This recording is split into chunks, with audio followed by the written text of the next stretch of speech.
And here we are. We're live, Kelly. Finally. We are live. Super exciting. Live talking about creating a culture of well-being. So welcome everybody from wherever you're joining us, and hope you can stay with us for the next 20 minutes. This is the first episode in a series that we're trying to build. Let's see if it's a mini series, limited series, or a longer series on creating a culture of well-being and how we can do that in a way that is really inclusive and motivated and that covers as many aspects as possible. So let's roll. We have 20 minutes, and I think this is important because it's part of the well-being. It's like keeping things focused on track and letting people know that, hey, we can have productive conversations in a short time. Exactly. Yeah. And, for anybody who is joining us live, feel free to ask questions. We will hopefully get to them. But if you're not live and you're watching the replay, either ask the questions in the comments or DM either Roxana or I, Kelly Ryan, and we will get back to you. Awesome. Okay. So because, we're the head nerd mom and head learning geek. So who are we, folks? And I'm gonna actually, Kelly, why don't you go ahead? And I'd love for you to introduce me. Love you too.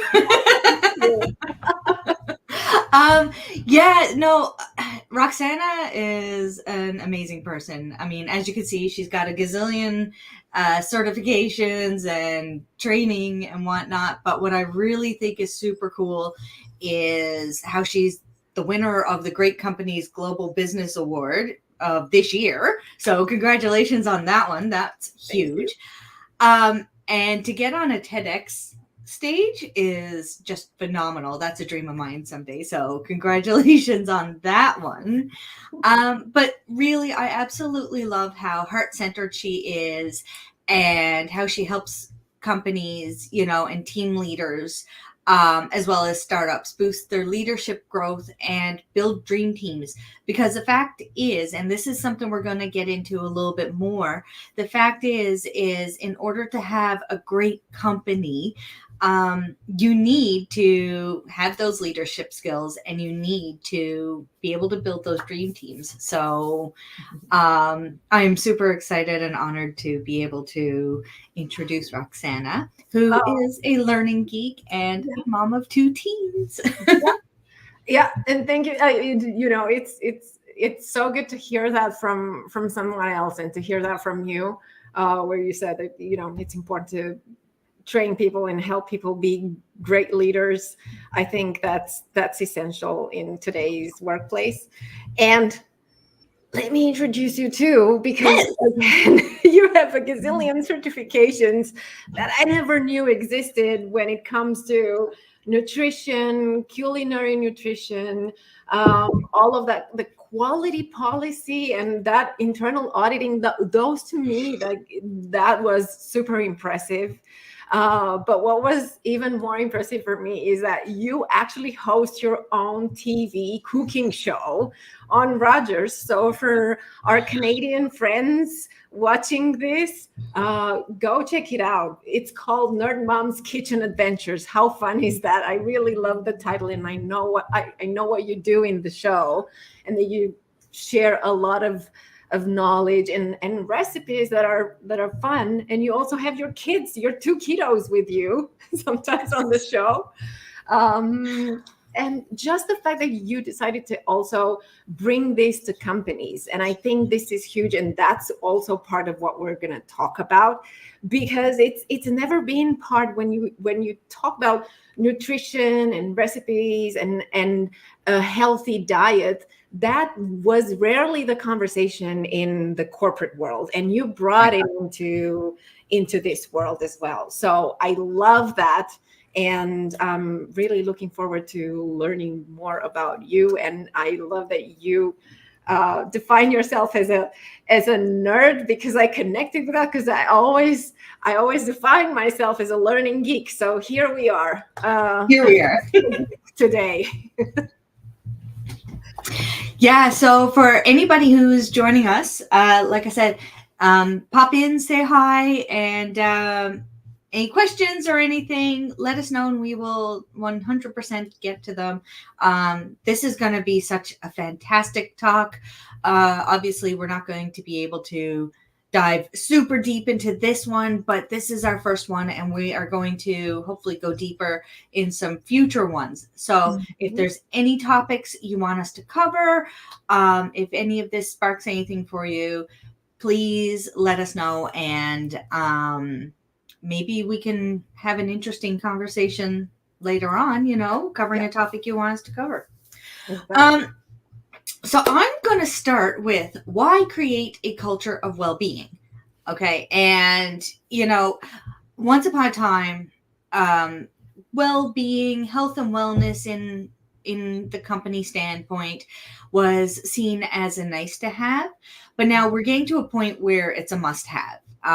There was a recent Deloitte, oh my goodness, Deloitte study where they discovered that 60 to 75% of employees, staff, managers, C-suite, like basically everybody who works, 60 to 75% of that population finds work is a barrier to their health and wellness and their well-being, and they would leave their job for one that better supported their well-being. So that's huge. That is such a telling stat, So like I said, no longer, like, gone are the days where supporting your employees, your leaders' well-being is a nice to have. It's not anymore. It's now a must have. But on top of it too, it's not just beneficial for the staff and the employees and leaders, it's beneficial for the company. If you are supporting your staff in their health and wellness, in their leadership skills, everything, you're going to make them better employees. You're going to create a culture of well-being, of wellness, and then you'll start attracting those like-minded employees, right? And from that, you're going to decrease absenteeism because your employees are healthier, happier. You're going to decrease presenteeism, which, if you haven't heard of that term, that's basically you're there in body, but not in mind. So you're showing up, but you're not really focused or productive. And so you see that a lot too, right? And then on top of it, you're going to increase your energy, lower your sick days, increase your productivity, increase your focus. And all of this is going to affect your bottom line positively, because if you've got focused, productive, efficient, creative employees who want to be there, Exactly. then, No, I love that. Yeah. Yeah, that's it. It makes a lot of sense, and especially when I think, and now with my learning geek hat, it's just thinking about all of those costs in recruiting people, in training people, in motivating, retaining people, all of that. That's a cost. At the end of the day, it's the bottom line. It's affected as well. So thinking about the culture of well-being and how you just mentioned it helps you create a good kind of culture, the kind of culture that keeps your best employees in that space and place and keeps them engaged and motivated and feel like they are contributed to the best of their abilities. Yeah, I think this is what I'm hearing from a lot of the people that I work with, and I'm sure you do the same. So let's see how we can actually do that and what we can focus on, because we made a poll asking people what they think about when they think about well-being. And most of the responses were around mental health. But there was one comment from a lady who said, well, I clicked on physical well-being just because I thought I should pick something, but actually I would have picked all of the dimensions because they're interrelated. Yeah. So I want to start talking about these dimensions that we wanted to share with you today. And basically, when we look at well-being dimensions in the workplace, what you might want to have a look at is this. So first of all, the physical well-being, which includes exercise, nutrition, health in general, and now the community aspect of it. As we see, there's a lot of groups of people talking about nutrition, sharing healthy diets, healthy recipes, and talking about health in different kinds of groups, exercising together, because that brings that sense of motivation and engagement, right? Yeah. Yeah, I mean, that's exactly it, you know. And one thing to remember too is the reason why we've got 5 workplace dimensions here is because none of these work in a silo. You know, they're all related. You have to look at them from a holistic standpoint, right? Because they all overlap and they all affect each other. But Exactly. by dealing with the physical aspect for sure. I mean, you're increasing your immunity, you're increasing your energy, you know, your happiness, but it also impacts like your mental health and your Yeah. community. You know? So yeah. And that's what I love it, because we can see where this goes. It goes, there's a strong connection between all of these. So, and then we look at the mental one and what we mean by it. And I thought it's important to bring these into the conversation, because it clarifies what we're looking at when we talk about well-being. So mental can be cognitive, emotional well-being, counseling, and we see a lot of companies also offering counseling or meditation, even making sure that people take their breaks and they take their vacation time. That's a huge part, because it does have an impact on mental well-being as well. It And does. It does. you know, and then connecting with the social one, which we've seen a rise of, especially after the pandemic, where people wanted to connect with each other in so many different ways. Yeah. And we see that too, and part of it is what we're doing today. Right, we're just going live, connecting with people and talking about well-being and creating a culture of well-being. Yeah. We also see financial, and a lot of that has become more important after the pandemic, with people wanting more of financial education and financial advice, and definitely career and professional development. And we're going to talk about all of these bits and pieces where it comes to how we can help our employees grow, how we can coach them, train them, help them feel included and motivated, and learn at their own pace, and make sure that they grow healthily inside the organization. And basically, these are the dimensions that Kelly and I are talking about. And definitely you can cover more of the physical and also mental well-being dimensions. I will be covering more of the career and professional development, and we're both going to talk about social. Yeah. Yeah. Because I mean, it really is all overlapped and one affects the other. So it's yeah, I mean, it really impacts all areas. Yeah. So we wanted to bring these up because, and we're probably gonna use this diagram as we move further into this mini series, because what we noticed is a lot of the focus is on the mental well-being, but just addressing only what we have under mental well-being, that's actually not going to be enough, because as we said, these are all interrelated, and we can see how people's, for example, desire to grow professionally, personally, and to feel that their contribution in their team, in their organization matters, that's also related to somebody's mental well-being. It is. Right. Yeah. And I mean, even like your nutrition, your physical exercise, believe it or not, that can affect your mental well-being. It can affect your social well-being. And your mental well-being can affect your nutrition and your health. And so it all comes full circle, you know? Yeah. Okay. And so what we said we would cover today is we're going to touch on some superhero stuff and super villains.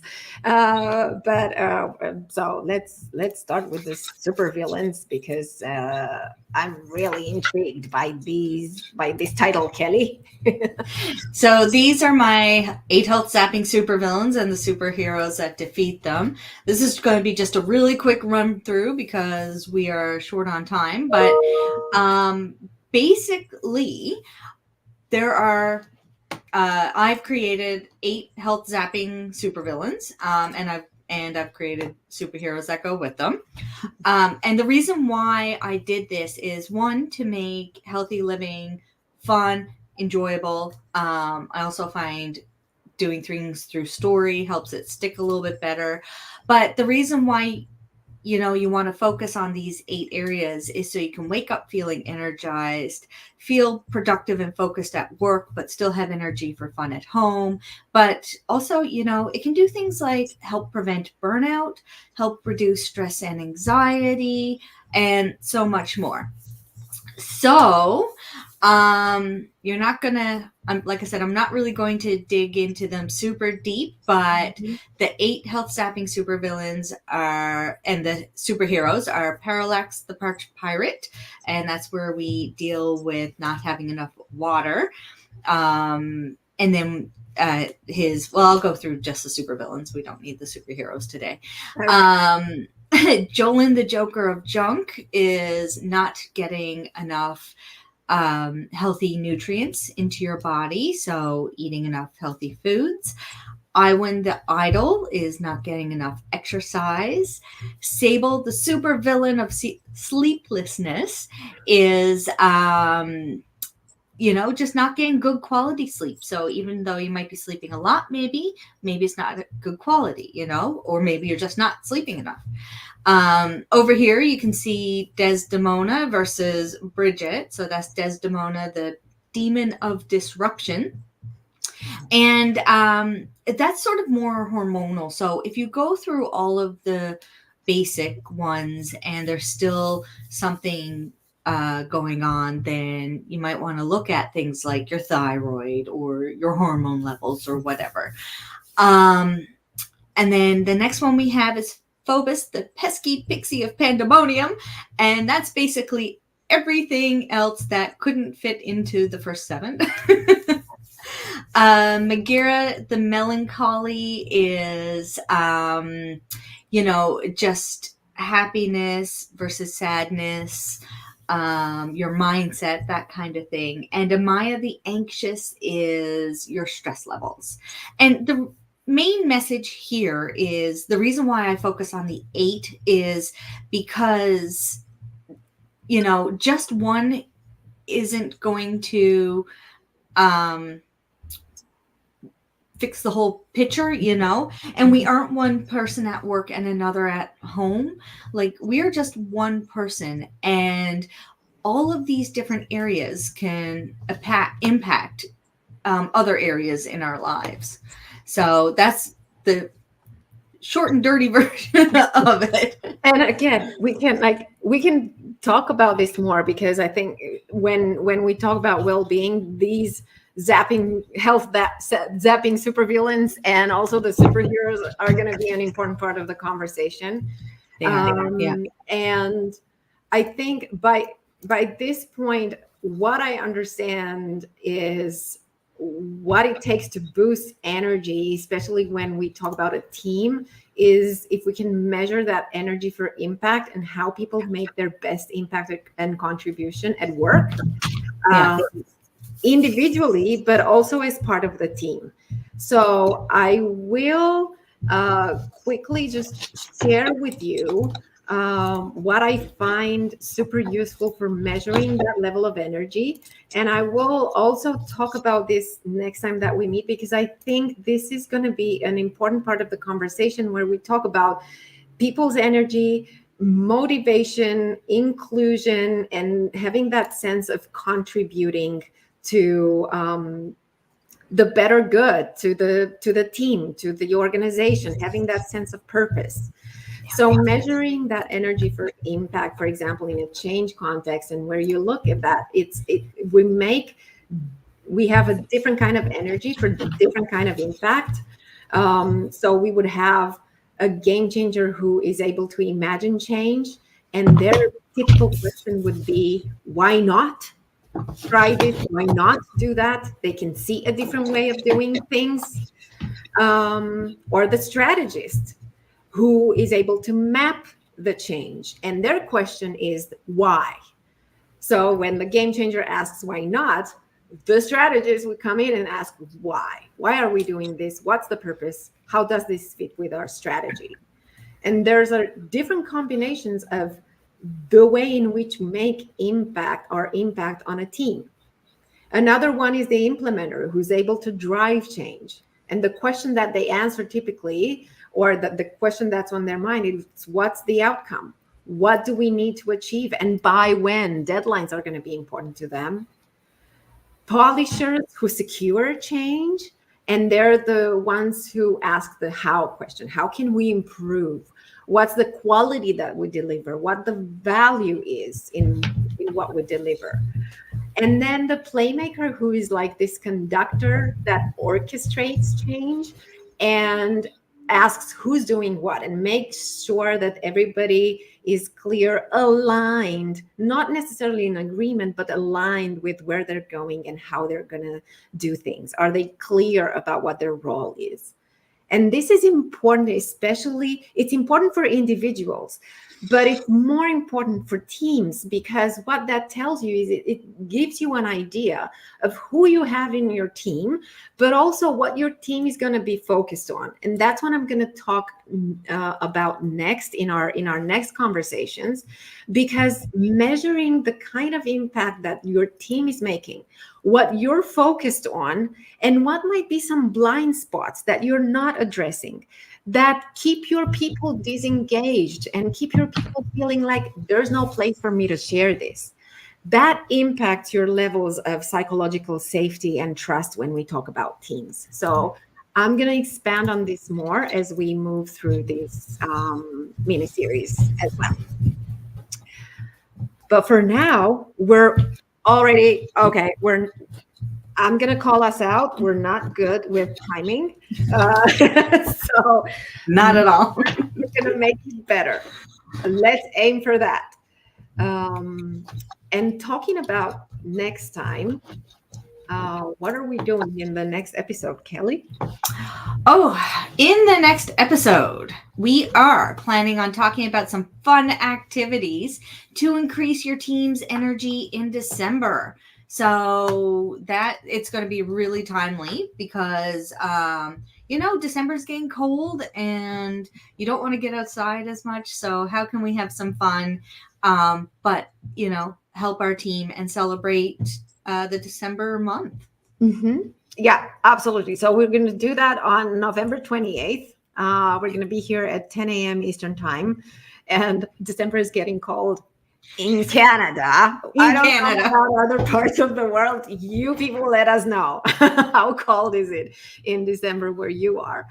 But definitely, if you want to connect with us to talk more about the culture of well-being, please feel free to do it. Either DM us. You can also check our websites, but we would also love to hear from you. I hope we gave you an idea of what we're going to be touching on in this mini series. So a lot of, as we said, the physical, mental, social, and career and professional development dimensions of well-being in the workplace. So stay tuned for our next episode of Fun Activities. And we're looking forward to hearing from you, your questions, your insights, what worked. And if you want to join us in an episode, please reach out. And yeah, if you're an expert and you have something that you can bring to the table, reach out. We would love to have you on. Absolutely. Okay. We're over and out. Okay. Thank you. Time. Thank you. Bye. Bye.